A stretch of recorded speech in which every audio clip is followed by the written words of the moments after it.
Então, nosso tema de hoje é, de fato, dons espirituais.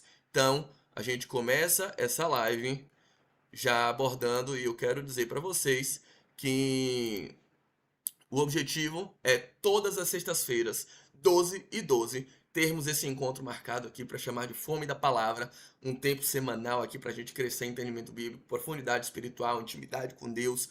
Então eu decidi criar esse quadro porque eu sei que muita gente já pedia para fazer isso, né? Muita gente lê, mas não entende, acha complicado, gente que perdeu o prazer, perdeu a constância. E eu acho que é importante compartilhar e tirar esse tempo aqui para falar sobre isso e trazer clareza. Eu falei já de algumas pinceladas sobre um método de interpretação bíblica que eu faço há muitos anos e eu decidi chamar ele de iluminar, porque é a ideia de passos que tiram a gente do espectro das trevas, da falta de fluidez, da falta de clareza ao enxergar a Bíblia. Então, chamando esse método de iluminar, eu estou ensinando todos os dias passo a passo para interpretar a Bíblia. Então, se você quiser conhecer, crescer em entendimento, fortalecer sua fé, fica comigo. O tema de hoje é dom de línguas na perspectiva pentecostal. Não exatamente, não na integralidade da perspectiva pentecostal, e vou esclarecer por que tem algumas diferenças, mas dizer logo o que eu acredito. Eu acredito que o dom de línguas, tanto em Atos 2, quanto em 1 Coríntios 14 e Coríntios 12, é um dom de línguas ininteligíveis, não é um idioma. É o que eu acredito e é o que eu defendo, e é o que eu defenderei aqui de forma muito objetiva, dizendo as razões pelas quais eu defendo isso e mostrando no texto as evidências de por que não é um dom de idioma. Não é a capacidade de falar francês, não é a capacidade de falar italiano sem estudar, não. Para mim, é claramente um dom de línguas ininteligíveis ligados à expressão de êxtase espiritual, ligado à expressão de alguém que está mostrando um estágio de espiritualidade, uma comunhão íntima com Deus e falando a linguagem espiritual em mistérios, falando a Deus e não a homens. Então vou defender isso do início ao fim e mostrar na palavra, mostrar no livro de Atos, mostrar no livro de Coríntios quais são as evidências disso. Então vamos começar a tratar diretamente esse ponto e por favor estejam comigo porque tentarei ser claro.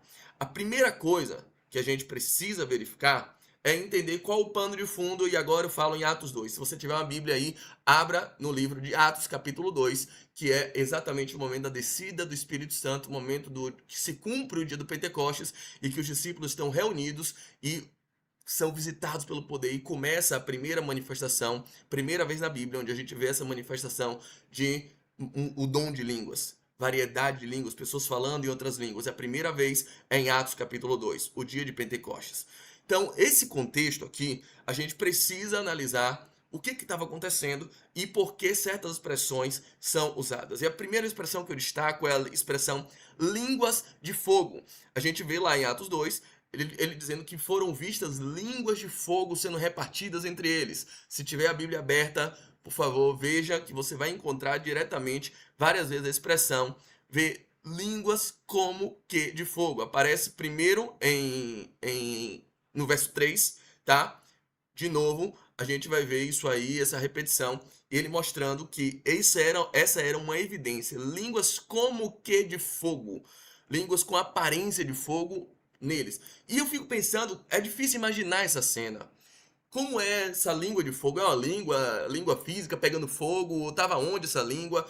E de onde ele tirou isso? Essa expressão aparece alguma outra vez na história? Em algum outro livro? Alguma vez outra na Bíblia fala em língua de fogo? Pronto. A referência principal, muitas pessoas associam isso à coluna de fogo do deserto, como mostrando a presença de Deus, é uma possível alusão. Mas tem uma alusão um pouco mais forte, mais explícita sobre essa expressão língua de fogo, e eu vou dizer de onde ela está. Existe uma descoberta muito recente da arqueologia cristã chamada Manuscritos do Mar Morto. E foi descoberto por pastores beduínos em 1946, lá na Cisjordânia, da antiga comunidade de Qumran, ou Qumran.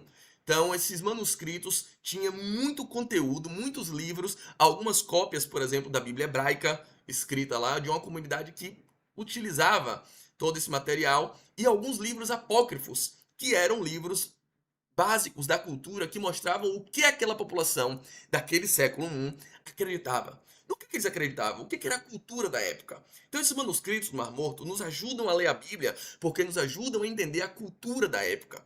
Quais eram as gírias que eles falavam, quais eram os cordéis que eles cultuavam, qual era a cultura, qual era o entretenimento da época.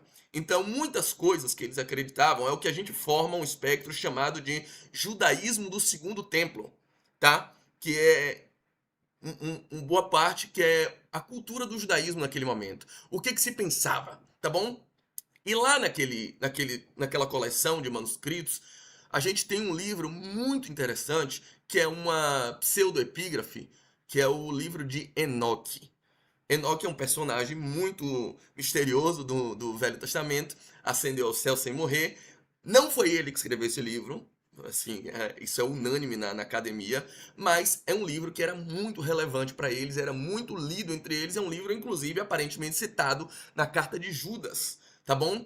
Então, era um livro que muita gente conhecia e fazia parte da cultura, fazia parte do conhecimento popular, o que estava escrito e aqueles ensinamentos que estavam lá. E é lá no livro de Enoque que aparece, é a única referência que eu encontro e que até hoje é encontrada sobre essa expressão línguas de fogo. Muito provavelmente, Lucas pega essa referência de línguas de fogo do livro de Enoque, isso é uma probabilidade imensa, tá? Dele ter pegado essa expressão línguas de fogo do livro de Enoque para evidenciar e para mostrar mais ou menos o que ele quer descrever em Atos 2. Olha, gente, era como línguas de fogo, mais ou menos aquilo que Enoque fala. Então era uma referência muito próxima que, sim, muito provavelmente ele está trazendo. Essa é uma leitura exegética que a gente tenta ler com o espírito do tempo. Eu sempre digo, exegese é voltar no tempo. É tentar pegar a máquina do tempo, voltar para emprestar os ouvidos ao povo daquela época, para entender como uma expressão significava naquela época. É a mesma coisa a gente voltar nos anos 90 para entender o que é Disque Já, que é o telefone do Disque Denúncia, por exemplo. Disque Denúncia. Falar em discar sobre telefone nos anos 90 é fácil entender. Agora, falar isso nos anos 2025, meu filho não vai fazer nenhuma alusão, porque discar hoje já não é mais alusivo a telefone. Telefone não se disca mais. Naquela época, sim, hoje, mas não. Então, entender o espírito da época, a cultura da época, a linguagem da época é fundamental para a gente entender e interpretar qualquer texto da Bíblia. Aqui é necessário a gente entender o que é línguas de fogo. E línguas de fogo a gente vai ver no livro de Enoque em diversas citações, em pelo menos 1 Enoque 37, 71, 1 Enoque 71, 1 Enoque 71, 5, quando ele fala claramente que ele tinha visões do paraíso celestial, visões do templo celestial, e que as paredes do templo eram todas construídas de língua de fogo. Olha essa expressão aqui. Ele está lá em 1 Enoque, capítulo 14, verso 13 a 17, quando ele diz: caí com a face no chão e tive uma visão. Eis que havia uma outra casa maior que essa, a qual as portas estavam abertas diante de mim, construídas de línguas de fogo. Então, língua de fogo é sempre a menção utilizada e a concepção daquele povo sobre o que é o ambiente celestial, sobre o que é que está na parede do templo. As paredes do templo, todas as vezes que Enoque tinha a visão do templo celestial, ele via línguas de fogo. Pronto, gravem isso. Essa era a noção que o povo tinha sobre essa expressão, língua de fogo. E aí chega em Atos 2, Lucas começa a descrever o que é o ambiente que ele estava vendo. Lucas estava vendo o ambiente e diz assim: apareceram-lhes então, verso 3, línguas como que de fogo que se repartiam e que pousaram sobre cada um deles. Na visão de Enoque, as línguas de fogo estavam nas paredes do templo, nas paredes laterais do templo. Na visão de Lucas, as línguas de fogo estavam sobre as pessoas. O que está dizendo aqui? Qual é o recado claro que ele está dando? É que agora, as paredes do templo, o templo celestial que desce do céu para a terra, agora tem as suas paredes nas pessoas. As pessoas agora é que são a estrutura do novo modelo de templo celestial que Deus está inaugurando, chamado igreja. Agora tem uma manifestação de Deus. Deus está habitando não mais numa estrutura física, mas numa estrutura de pessoas. Então o que ele quer dizer é que a igreja surge a partir de uma transposição do templo celestial para a terra. Ele quer dizer que aquele é um ambiente que é o templo de Deus na terra. Então é isso, essa é a mensagem quando ele diz: eu vi a língua de fogo, e elas não estão mais no céu, elas estão agora na terra, elas não estão mais na parede, elas não estão mais no templo, elas estão agora nas pessoas. Se você olhar, por exemplo, o discurso de Estevão, quando ele está cheio do Espírito Santo, em Atos 6, Atos 7, você vai ver, e Atos 7, Atos 8, melhor dizendo, você vai ver claramente que ali ele está desprezando o templo físico e dizendo: Deus agora habita no seu povo, por meio do Espírito Santo. O recado de Lucas é esse: as paredes do templo agora são as pessoas, as colunas desse templo são as pessoas. Então esse é o primeiro pano de fundo. E aí a gente vê várias expressões que merecem outro tipo de destaque. Por exemplo, tem vários elementos que mostram que aquele ambiente é um ambiente de êxtase. Lucas está descrevendo ali, é um ambiente de êxtase. Por que eu acho que não era um idioma e era uma língua espiritual? A língua idiomática, na tese de muitos reformadores, na tese de muitos irmãos reformados, que muita gente que defende que o dom de línguas é um dom de comunicação, aparentemente o Espírito desceu sobre a pessoa e a pessoa racionalmente começa a falar em outros idiomas e começa a evangelizar em outros idiomas. Tanto é que pessoas de outras nações entendiam o seu próprio idioma, porque agora, pela primeira vez, eu estava falando em japonês e um japonês estava ouvindo. Eu estava falando em hindu e um hindu estava ouvindo. Estava falando em diversas outras línguas, em persa e um persa. Eu sei aprender persa, estava evangelizando um persa. Para muitas pessoas, e esse é o posicionamento dominante, eu reconheço isso, tá? A maioria dos teólogos entende dessa forma, que Atos 2 está descrevendo esse ambiente. Mas, vamos lá entender se é isso mesmo. O ambiente aqui descrito não é um ambiente de racionalidade, não é um ambiente onde estão tranquilamente conversando: olha, vamos aqui falar de Jesus em grego, vamos falar de Jesus em persa. Não, o que ele está descrevendo é um ambiente de êxtase. É um ambiente de extrema espiritualidade, em que as pessoas estão tomadas pelo poder do Espírito, estão falando em outras línguas pelo poder do Espírito e de forma estática, de uma êxtase espiritual, de um profundo nível de comunhão com Deus, tomados pelo Espírito. Vários elementos. O primeiro, línguas de fogo, demonstra êxtase, demonstra que o templo de Deus desceu e agora habita na terra. Então, outro elemento, um elemento de êxtase é, a Bíblia fala assim: e houve um ruído que encheu toda a casa. O ruído é som, encheu, volume, espaço. Um som que se propaga e enche lugar. Isso é um elemento de êxtase. Isso é uma linguagem para mostrar que havia uma êxtase espiritual. E a referência disso é Apocalipse 1:12, quando João, também tomado por uma êxtase, chega a desmaiar e diz assim: eu voltei para ver a voz que falava comigo. Ou seja, uma voz corpórea, uma voz que enche, uma voz que consegue ganhar materialidade e consegue ser vista. Era o ambiente de êxtase de João em Apocalipse. A expressão grega é a expressão grega é blepentenphonen, é uma voz que enche, fonem de fonética, uma voz que ganha corpo. Esse é um ambiente de espiritualidade, esse é um ambiente mostra que tem alguma coisa mística acontecendo. O vento forte também demonstra que ali é um ambiente de êxtase. A teofania, mostrar, lembra de que Deus se manifestava em Gênesis 3:8, na brisa do dia, no ruar.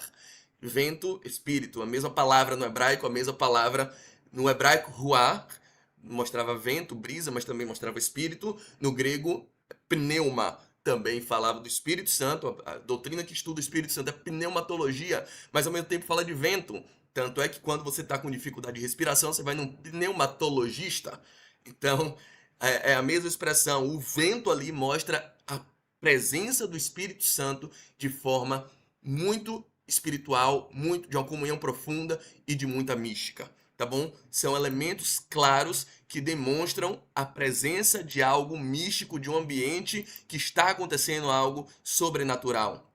As línguas de fogo E além disso, a expressão que ele usa, eles não apenas falavam em línguas. Se você olhar, por exemplo, como a tradução grega do Dicionário Teológico do Novo Testamento, do Friedrich Kittel, ele vai dizer que a melhor tradução é que eles exprimiam línguas, como que quase que gritassem. É a palavra grega apoptengestai.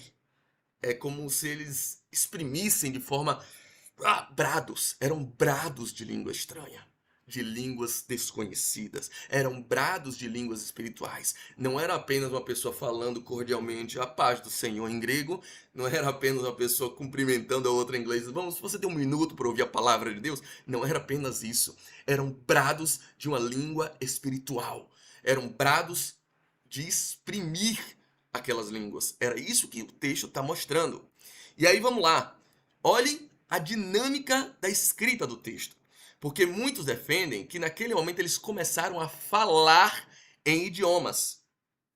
Só que é isso mesmo que o texto está dizendo? Coloque aqui, Atos 2, verso 4 em diante. Ficaram todos repletos do Espírito Santo, começaram a falar em outras línguas, conforme o Espírito lhes concedia que se exprimissem. Eles exprimiam, eles gritavam, eles bradavam. Achavam-se então em Jerusalém judeus piedosos vindo de todas as nações que há debaixo do céu. Verso 6. Com o ruído que se produziu, a multidão acorreu e ficou perplexa. Era um ruído, era um brado, era um barulhão. Não era algo simplesmente ético. Estamos falando, não era a conferência da ONU que estava acontecendo, gente.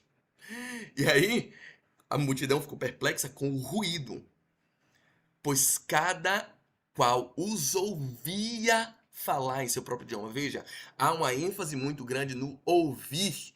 Eles ouviam em outras línguas. Cada um falava, mas cada um ouvia em seu próprio idioma. Isso é muito importante no texto porque há uma ênfase nesse aspecto.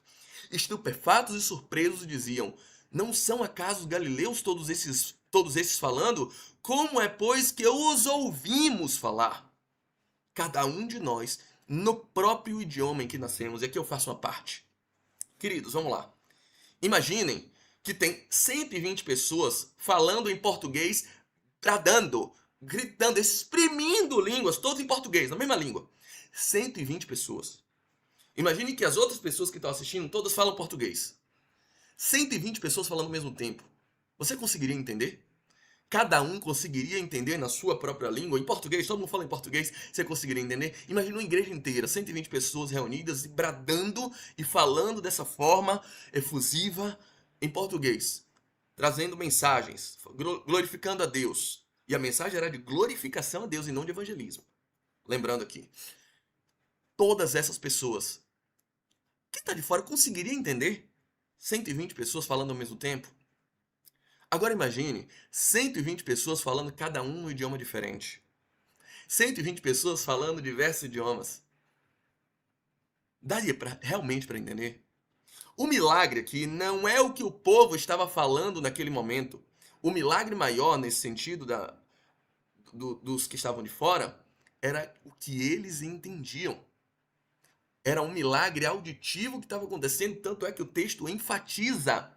Verso 6. Cada qual os ouvia falar em seu próprio idioma. Verso 7, verso 8, como é, pois, que os ouvimos falar, cada um no próprio idioma que nascemos? Eles estão estupefatos porque eles estão ouvindo. Ouvindo no seu próprio idioma. Ouvindo algo que não parece natural. Eles estão estupefatos pelo ruído, estão estupefatos pelo barulho, o ambiente de êxtase, 120 pessoas falando, bradando ao mesmo tempo e cada um consegue ouvir no seu próprio idioma. O que está claro aqui? Ainda, verso 11.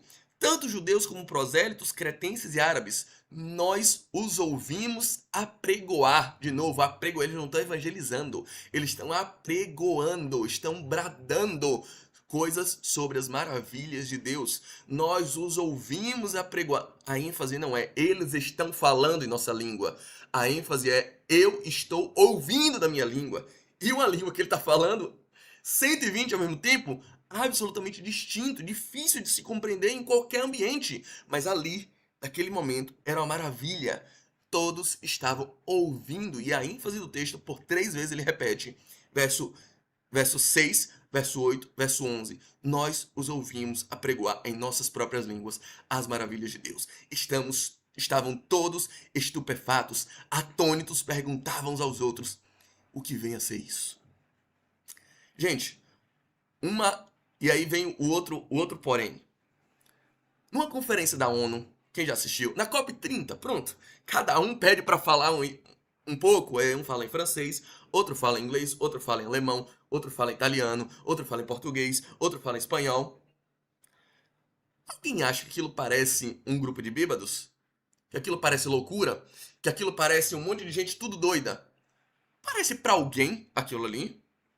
Porque para mim não parece. A conferência da ONU não parece um monte de bêbado.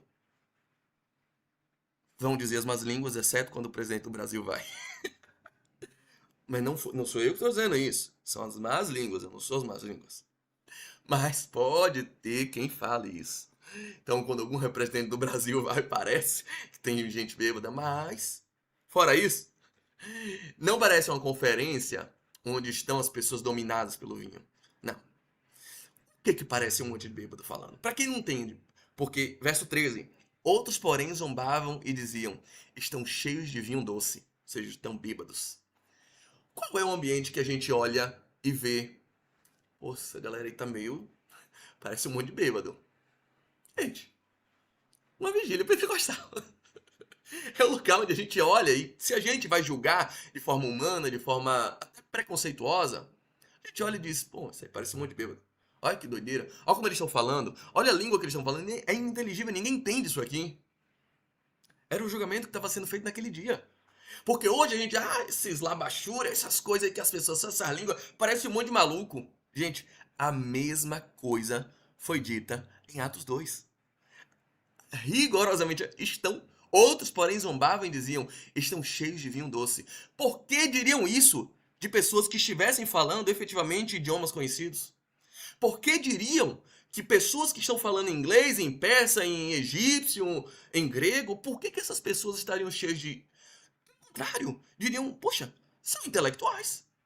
Olha, eu desprezei, mas olha esse judeu pescador. O cara sabe falar grego fluente. O cara sabe falar cretense. O cara sabe falar árabe. Olha, pelo contrário, isso aí daria uma admiração e não uma crítica. Mas naquele momento eles são criticados como se estivessem bêbados. Se fosse um idioma, eles seriam elogiados pela sua erudição.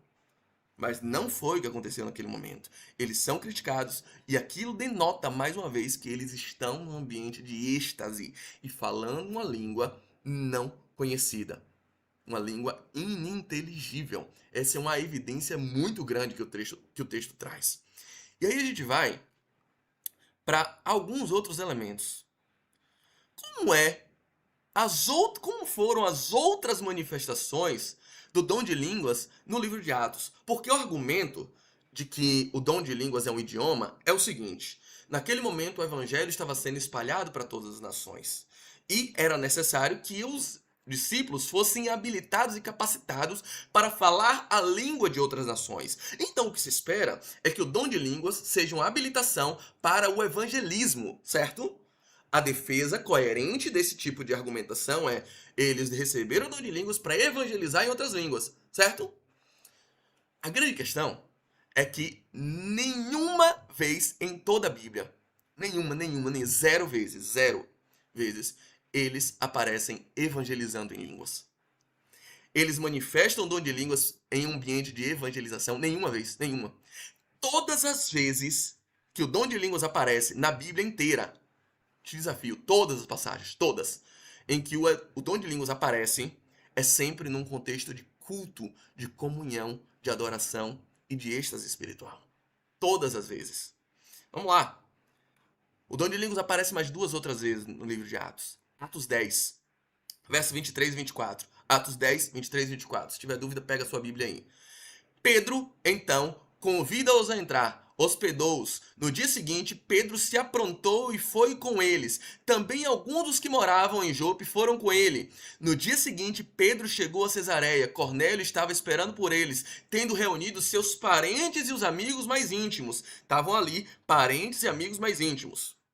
Aí vai para os versos 44 e 46. Enquanto Pedro falava essas palavras, Pedro estava falando normal, numa língua que Cornélio entendia, os parentes entendiam. Enquanto ele evangelizava, estava tudo normal. Amigos íntimos, o Espírito Santo caiu sobre todos os que ouviam, não era para evangelizar. O Espírito Santo veio sobre todos os que estavam ouvindo a mensagem.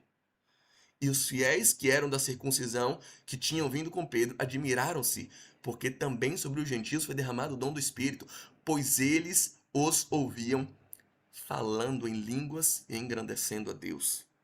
O falar em línguas não é para evangelismo. Pelo contrário, são os evangelizados que estão falando em línguas.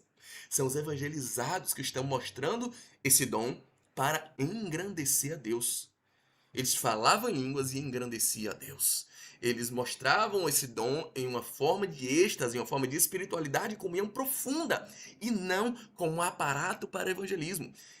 Esse dom não aparece em nenhuma passagem ligada ao exercício do evangelismo. A pregação, hora nenhuma, eles utilizam esse dom para pregar, é sempre para engrandecer a Deus em ambientes de exaltação e de comunhão. A mesma coisa vocês vão ver em Atos 19. Atos 19, verso 1. Aconteceu que enquanto Apolo estava em Corinto, Paulo, tendo passado pelas regiões mais altas, chegou a Éfeso. Encontrando ali alguns discípulos, perguntou-lhes: Vocês receberam o Espírito Santo quando creram? Ao que eles responderam: Pelo contrário, nem mesmo ouvimos que existe o Espírito Santo. Paulo perguntou: Então que batismo vocês receberam? Eles responderam: O batismo de João. Paulo explicou: João realizou o batismo de arrependimento, dizendo ao povo que cresce naquele que viria depois dele, a saber, em Jesus. Eles, tendo ouvido isto, foram batizados em nome do Senhor Jesus. E quando Paulo lhes impôs as mãos, o Espírito Santo veio sobre eles e falavam em línguas e profetizavam. Veja, quem está falando em línguas não é Paulo. Quem está falando em línguas não são os evangelistas, são os evangelizados. Quem está falando em língua eram ao todo uns 12 homens. Quem está falando em línguas são aquelas pessoas que acabaram de receber o Espírito Santo. Um ambiente de êxtase, um ambiente de manifestação espiritual. Tem nada de preparação para evangelismo, não tem nada de preparação para evangelizar o persa, o grego, nada. Em nenhuma passagem eles aparecem com o dom de línguas para evangelismo. É sempre para glorificação de Deus, é sempre para exaltação em um ambiente de êxtase espiritual. Receber, ele está tão transbordante do Espírito que ele fala igual um bêbado, para quem não entende. Que ele fala de forma espiritual, sempre falando em línguas e profetizando e engrandecendo as maravilhas de Deus. O objetivo é esse. Então, em todo o livro de Atos, inclusive em Atos 2, defendo peremptoriamente. Em Atos 2, sei que sou minoria, mas para mim é muito claro o texto de que era um ambiente espiritual e que eles falavam língua espiritual e que a grande maravilha ali é o dom de interpretação dado àqueles que estavam ouvindo. Por isso que eles se maravilhavam em dizer: Nós os ouvimos. São 120 falando, tudo ao mesmo tempo, bradando, glorificando, gritando em alta voz. E a gente está ouvindo e entendendo na nossa própria língua. Isso que eles se maravilhavam. Não, ninguém se maravilha porque eles estão falando. Estão maravilhados porque eu estou entendendo. Para mim o texto está muito claro. Alguém pergunta aqui: por que muitas igrejas rejeitam essa verdade? Eu vou dizer, mas eu vou tomar um gole de água porque é uma verdade muito dura o que eu vou dizer agora. Sabe por quê? Porque eu acredito, minha opinião, que muitas igrejas rejeitam isso. Mano, porque dá vergonha. Dá vergonha. Sabe por quê? Porque Leandro Carnal, o grande filósofo da modinha, o intelectual, diz que esse falar em línguas, do modo pentecostal, é coisa de quem não teve proteína na gestação. Porque falar em língua é coisa de pobre, é coisa de preto pobre, é coisa de pentecostal, é coisa de quem não estudou. É isso que ficou na mentalidade de muitos. A ideia de que falar em línguas é uma vergonha. Dá uma vergonhinha falar em línguas. Então, muita gente quer o Espírito Santo, mas também quer ser bem visto. Muita gente quer o Espírito Santo, mas também quer ser visto como ético, quer ser admirado. Então, falar em línguas é loucura para os homens. Parece bêbado, parece burro, parece que não estudou, parece que não teve proteína na gestação. Comentário estranho, preconceituoso e racista desse querido Leandro Carnal, que acha que entende alguma coisa de Bíblia. E despreza as outras formas de espiritualidade diferente da dele. Aliás, ele é ateu. 1 Coríntios 12, de 8 a 10, a gente vai ver Paulo dizendo que a cada um, porque a um é dada mediante o Espírito, palavra de sabedoria, a outro mediante o mesmo Espírito, palavra do conhecimento, a um é dado no mesmo Espírito a fé, a outro no mesmo Espírito dons de curar, a outro operações de milagre, a outro profecia e a outro discernimento de Espírito. A um é dado variedade de línguas, a outra a capacidade de interpretar. Aí vem, lá no verso 31, ele diz assim: porventura todos são profetas, todos são doutores, todos realizam milagres, todos têm dons de cura, todos falam em línguas, todos interpretam? A resposta clara desse texto é uma pergunta retórica, a resposta clara é não. Nem todos. Daí vem a minha discordância com a visão pentecostal. Para o pentecostal, todo batizado pelo Espírito Santo fala em línguas. Essa é a evidência da doutrina pentecostal de se foi batizado com o Espírito Santo, vai falar em línguas. Paulo aqui está, ao meu ver, de forma muito manifesta, muito clara, ainda que no livro de Atos, todas as vezes que o Espírito Santo visitou, pessoas falaram em línguas, Paulo está deixando muito claro que esse não é um único sinal, que esse não é a única forma de manifestação do Espírito. E ele está dizendo, todos vão falar em línguas? E a resposta óbvia aqui para essa pergunta retórica é não, nem todos vão falar em línguas, nem todos vão interpretar, porque há variedade de dons. Todos são profetas? Não, nem todos. Todos são apóstolos? Não, nem todos. Todos são doutores? Não. Todos vão realizar milagres? Não. Todos vão falar em línguas? Também não. Há diversas formas, há diversas manifestações do Espírito Santo e ele pode se manifestar de diversas outras formas que não têm a necessidade de ser o dom de línguas. Então, o dom de línguas é uma evidência do batismo com o Espírito Santo? Pode ser, mas não é a única e nem obrigatória. Nem todos vão falar em línguas. Cabe esse adendo. E aí, por fim, eu vou para 1 Coríntios 14. Acompanhe comigo. 1 Coríntios 14, de 1 a 6. Eu vou ler aqui rapidamente. Vamos lá. Primeiro argumento, claramente, que Paulo está dizendo qual é esse dom de línguas. Preste atenção nas ênfases que ele vai usar. Procurai, 1 Coríntios 14, procurai o amor. Entretanto, aspirai os dons do Espírito Santo, principalmente o de profecia. Pois aquele que fala em línguas, gente, aqui é a pá de cal nesse assunto. Aquele que fala em línguas não fala a homens. Ou seja, eu não aprendi dom de línguas para falar italiano para o italiano. Eu não aprendi dom de línguas para falar inglês para os ingleses. Porque eu não falo a homens, mas a Deus. Ninguém o entende. Nem italiano, nem judeu, nem grego, nem japonês, nem chinês, nem coreano. Eu não aprendi dom de línguas para entender dorama sem legenda. Não é para isso. Porque ninguém o entende. Pois ele, em espírito, enuncia coisas misteriosas. Eu estou falando em mistério. Eu não estou falando, mas é mistério para ele. Não, é mistério para todos os homens. Ninguém entende. E ele fala a Deus. Por que eu vou aprender italiano para falar com Deus em italiano? Buongiorno. Não existe isso, gente. É uma linguagem espiritual e é mistério. E outra, se é em mistérios, não adianta você querer fazer um léxico do dom de línguas e criticar. Ah, mas aquele irmão tá ali repetindo toda vez a mesma coisa. Ele fala mahai, mahai, mahai. Gente, é mistério, não é um léxico, não é um idioma conhecido. Não se submete às regras gramaticais humanas, porque ele enuncia coisas misteriosas. Fala a Deus em uma linguagem espiritual. Esse é um espantalho gigantesco que as pessoas usam contra o dom de línguas. Aqui, ó, não tem uma estrutura de um idioma, porque não é um idioma, meu amigo, meu lindo, é uma linguagem espiritual. Ele enuncia mistérios. Aquele que profetiza fala a homens. Ele edifica, ele exorta, ele consola, seja em qualquer língua, mas a profecia é para homens, mas as línguas são para Deus. E por isso, o verso 3 vai dizer, ele, aquele que fala, edifica a si mesmo, ao passo que aquele que profetiza edifica a assembleia. Por que eu vou falar japonês para edificar a mim mesmo? Eu só falarei em japonês para edificar outros japoneses e não para mim mesmo. Só faz sentido essa visão em uma língua espiritual. Ao passo que aquele... Aí Paulo diz assim, eu desejo que todos falem em línguas. mas eu prefiro que vocês profetizem. Aquele que profetiza é maior do que o que fala em línguas. Por quê? Porque falar em línguas é muito bom, é muito importante, mas só você ganha com isso, porque é entre você e Deus.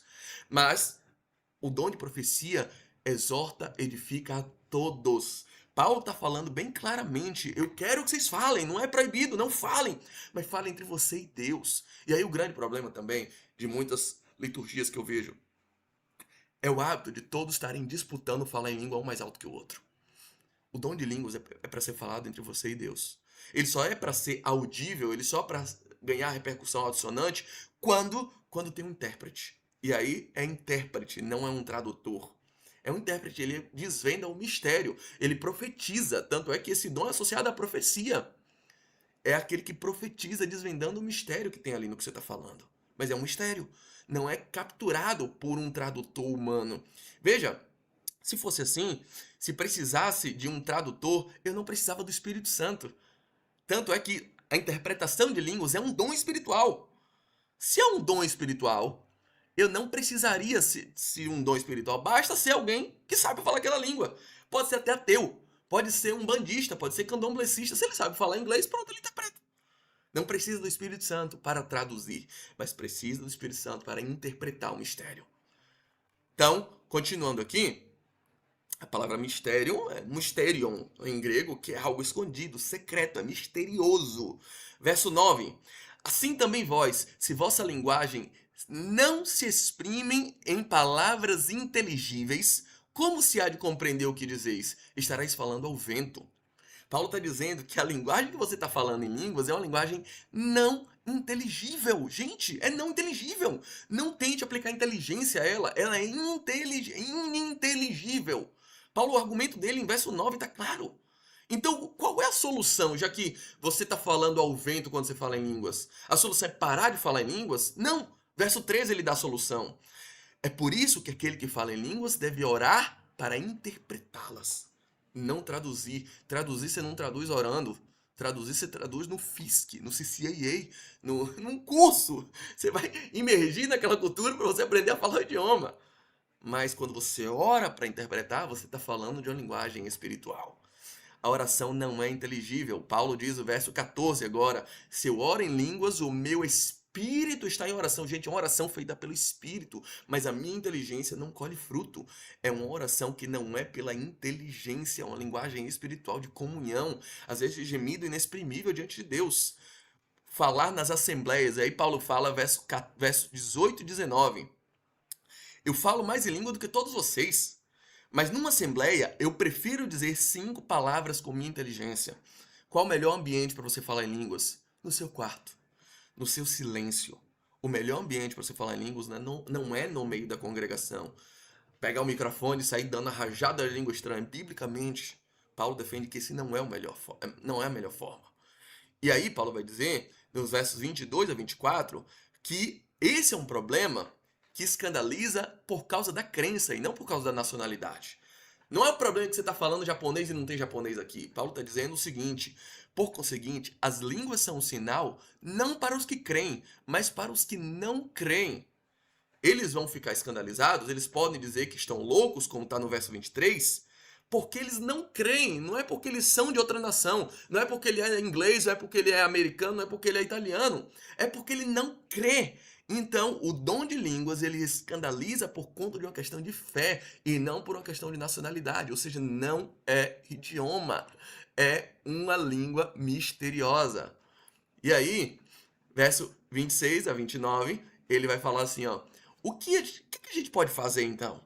Quando vocês estiverem reunidos, cada um pode cantar um cântico, proferir um ensinamento, uma revelação, pode falar em línguas, pode interpretá-la, mas tudo para edificação. Nunca fale em línguas para se amostrar, nunca fale em línguas para todo mundo ver que você é espiritual. Só fale em línguas se tiver algo a ser edificado.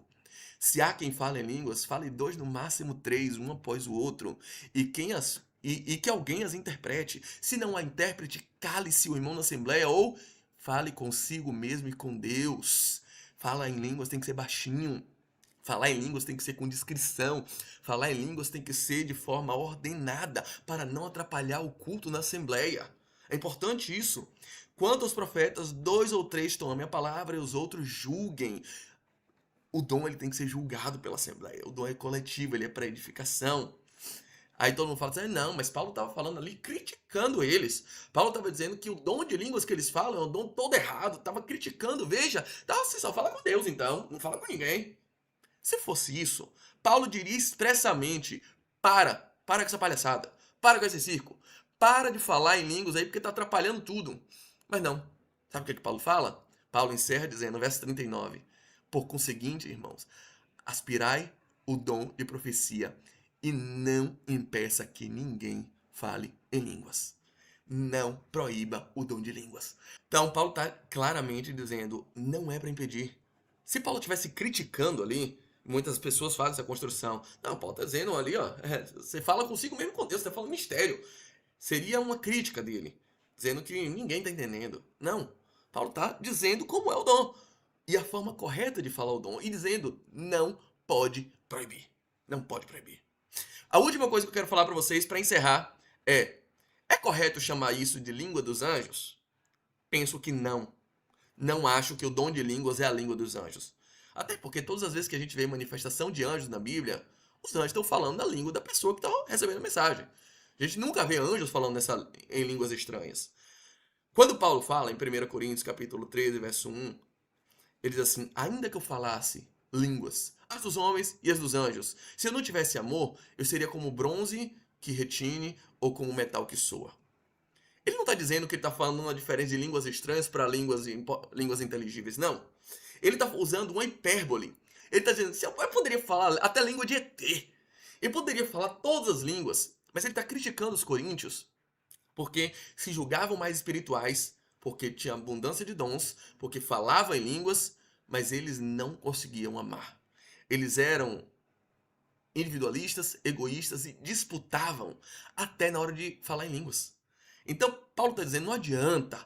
Aí Paulo usa uma hipérbole assim. Gente, não adianta falar em todas as línguas se você não tem amor. Não tem. Pode ser língua do anjo, pode ser língua dos homens.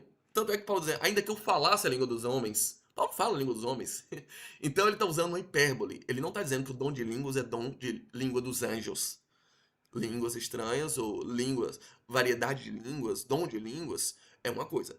Não quer dizer que os anjos falam nessa língua, pelo contrário, os anjos falam da língua que as pessoas que recebem a mensagem escutam de forma muito clara, tá bom? Esse era o último esclarecimento, espero ter demonstrado o que eu penso. Se tiver curiosidade, depois assista a live desde o início, respondi várias coisas que foram perguntadas e demonstrei por que eu acredito que tanto em Atos 2, quanto em Atos 10, quanto em Atos 19, quanto em 1 Coríntios 12, quanto em 1 Coríntios 14, todas as vezes, invariavelmente, Paulo está falando e Lucas está falando, a Bíblia está falando do mesmo dom, que é o dom de línguas estranhas, o dom de línguas que não se relacionam com o idioma, dom de línguas ininteligíveis, que não são passíveis de discernimento pela linguagem humana. Tá bom? Se você tiver alguma dúvida, pode me provocar no Instagram depois, pode comentar na caixa, pode colocar, pô, pastor, isso aqui não ficou bem respondido, isso aqui, surgiu essa outra dúvida aqui agora. Então, tudo isso eu vou ter o maior prazer de contribuir, de responder. Quem sabe aqui, quem me acompanha pelo Instagram,